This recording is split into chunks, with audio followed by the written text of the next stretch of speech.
ரீசெண்டாக நம்ம சேனலில் போஸ்ட் பண்ண வீடியோவில் வித்ரு தொழுகையை மொத்தமாக 3 ரக்காத்துகள் தொழுதா எப்படி தொழணும் அப்படிங்கிறத பார்த்துருந்தோம். இன்றைக்கி நம்ம 2+1 ரக்காயத்துகளாக வித்ரு தொழுதோன்னா எப்படி தொழுகணும் அப்படிங்கிற தொழுகை முறை தான் பார்க்க போகிறோம். அஸ்ஸலாமு அலைக்கும் வரஹ்மத்துல்லாஹி வபரகாத்துஹு.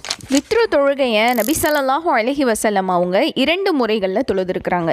ஒன்று, தொடர்ச்சியாக 3 ரக்காயத்துகள் தொழுது கடைசி இருப்பில் மட்டும் அமர்ந்து அத்தஹியா தோதி சலாம் கொடுக்கறது.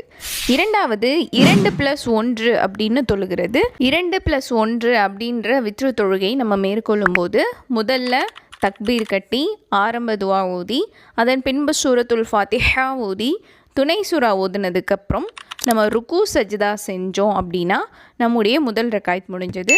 அதே போல் இரண்டாவது ரக்காயத்திற்கு எழும்பி சூரத்துல் ஃபாத்திஹா ஓதி, துணை சூரா ஓதி, ருக்கு சஜ்தா செஞ்சு இரண்டாவது ரக்காயத்தில் நம்ம அத்தஹியாத்தை முழுமையாக ஓதி 2 பக்கமும் சலாம் கொடுத்தோன்னு சொன்னால் 2 ரக்காயத் முடிஞ்சது. பின்பு தனியாக இருக்கக்கூடிய இந்த ஒரு ரக்காயத்துக்கு நம்ம எப்பயும் போல் நியத் செஞ்சு தக்பீர் கட்டி முதல்ல ஆரம்ப துவா ஓதி, அதன் பின்பு சூரத்துல் ஃபாத்திஹா ஓதி, அதன் பின்பு துணை சூரா ஓதி, அதன் பின்பு நம்ம குனூத்துடைய துவா ஓதணும். குனூத்து துவா பொறுத்த வரைக்கும் 2 இடங்களில் இதை நம்ம ஓதலாம்.